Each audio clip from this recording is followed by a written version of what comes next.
Баршаңызға сәлем, сіздермен бірге аспаз келін. Бүгін осындай керемет, ешқандай жұмыртқасыз, сүтсіз панкейк дайындайтын боламыз. Өте дәмді болып шығады. Сіздер де жасап көріңіздер.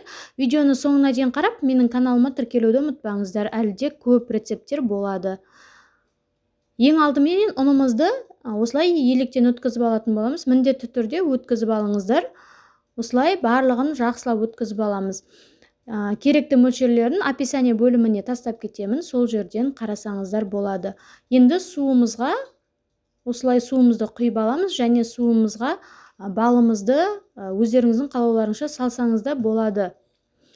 Және де сұйық майымызды салып, жақсылап араластырып аламыз. Дәміне қарай тұз, қант саласыздар. Менде ол жері түспей қалыпты.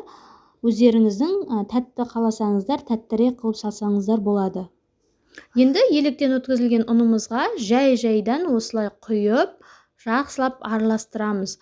Ешқандай комочкалары қалмау керек. Бір келкі болғанша жақсылап араластырамыз. Суымызды жай-жайдан құямыз. Бірден құйып жібермеңіздер. Осылай қоймалжың масса болғанша жақсылап араластырып аламыз.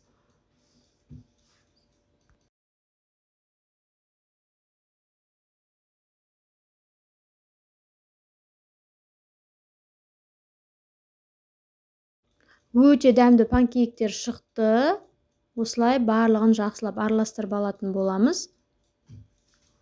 Менде қантпенен тұз салғаным түсірілмей қалыпты. Өздеріңіз дәміне қарай қант, тұз салсаңыздар болады.